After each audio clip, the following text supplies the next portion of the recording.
Captain Joginder Singh Yadav, Paramvir चक्र। राधे राधे महाराज जी। हमें बहुत प्रियता होती है, हम आपको बताएं, हम संत वेश में हैं और हमें अपने भारत देश से बहुत प्रेम है। और जब कोई कहता है हम आर्मी में हैं, ऐसे हैं, तो हम उसे एक संत की नज़र से ही देखते हैं कि जैसे हम एकांत में बैठकर अपने मन को मारकर प्रभु में लगाते हैं, ऐसे आप अपने परिवार का मोह छोड़कर, आप संसार के सुखों को रौंद करके अपने प्राणों को भारत देश के लिए समर्पित करने के लिए, तो हमें बहुत प्यारा लगता है। हम विशेष आदर उसका हृदय से करते हैं जो हमारे देश के सुरक्षा विभाग में है, हमारे देश को सुरक्षित रहे। आज हम यहाँ भजन कर पा रहे हैं ना, तो आप लोगों की वजह से। अगर हमारे देश में सैनिक ना हो तो आतंक कहीं भी जा करके सब विनाश कर दें। इसलिए आपका हम अभी ये शब्द आज तक किसी को नहीं बोला, ये बोल रहे हैं कि आज हम आपका स्वागत करते हैं कि आप वृंदावन में पधारे हैं। इस बात का, हमारे देश की रक्षा के लिए आपने जो कष्ट सहा, आपने जो वीरता दिखाई, उसका हम स्वागत करते हैं, उसको हम प्रणाम करते हैं, क्योंकि आप जैसे वीरों की ही वजह से हम सुरक्षित भजन कर रहे हैं। अगर हमारे देश में आप जैसे वीर ना हो, उसमें गद्दारी कर बैठे, तो हम मारे जाएंगे। हम जितने भारतवासी चैन से तभी सोते हैं जब आप बेचैन होकर रात में जागते हैं, हर समय तैनात रहते हैं, हर समय भय है, विपक्ष कभी भी कहीं से वार कर सकता है।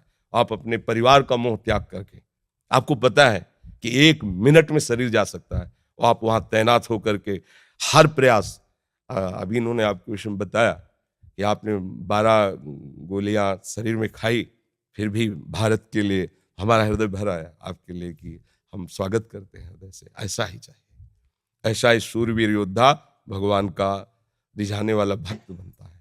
देखो, भगवान इस पर प्रसन्न हुए। आप जहां आए हो, यहाँ आना सहज नहीं है।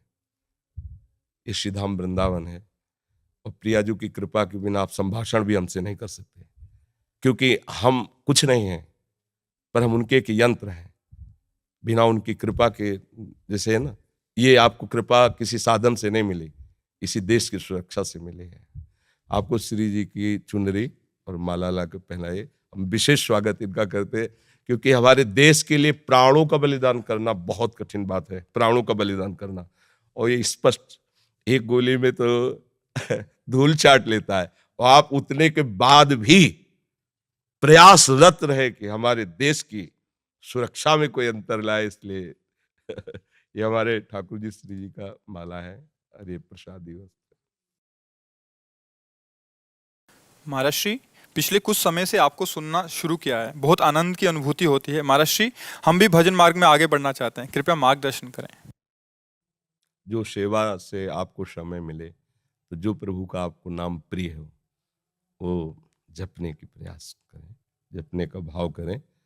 और अगर आपको कहीं ऐसा अवसर मिले कि नौजवानों को आप शिक्षा दे सकें अधिक से अधिक, भले आप सरकार की तरफ से निवृत्त हो जाएं, तो अगर कहीं भी रहें, तो आपका सबसे बड़ा भजन होगा, आप हमारे देश की तैयारी करवाते रहिए। गांव के या अपने प्रांत के नौजवानों को उनमें शूरवीरता भरिए, उनमें देश रक्षा का भाव भरिए। भगवान इसी से प्रसन्न होंगे। और नाम जप करते रहिए।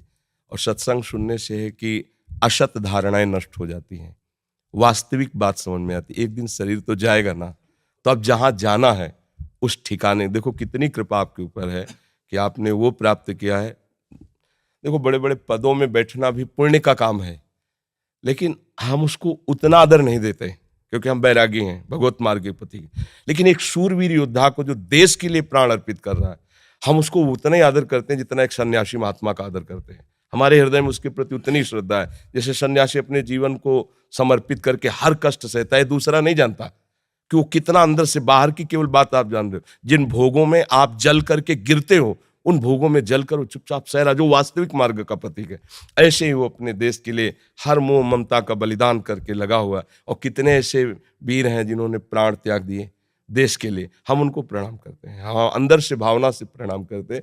बस आप नाम जप करते रहिए और सत्य वस्तु की प्राप्ति की चाह कर लीजिए, तो ये जो समय गया बड़ा मंगल में गया। आगे जो जाएगा वो और महामंगल में जाएगा, क्योंकि शरीर छूटने के बाद यदि भगवान मिल गए ना, तो पूरी बात बन गई। इधर देश सेवा हो गई और उधर जीवन का लाभ मिल गया। यहाँ तो यश हुआ ही, यहाँ तो सम्मान है ही। कोई भी ऐसा नहीं जो तुम्हारा सम्मान न करे। पदाधिकारी का सम्मान होना मुश्किल हो सकता है, अगर थोड़ा भी भारत का नमक है तो एक बार तो सल्यूट मारेगा कि तुमने हमारे देश की रक्षा के लिए ऐसा कष्ट सहा, हम तुम्हें प्रणाम करते हैं। तो बस फिर हम ये चाहते हैं कि जो मालिक हैं संसार के, उनके सामने भी आपका स्वागत हो। आओ, हमारे बच्चे हो, आप हमारे पास आओ, इसके लिए नाम जप करना और हमारे देश के नौजवानों को वो शिक्षा देना जिससे वो भी हमारे देश की सेवा में तत्पर हो जाए।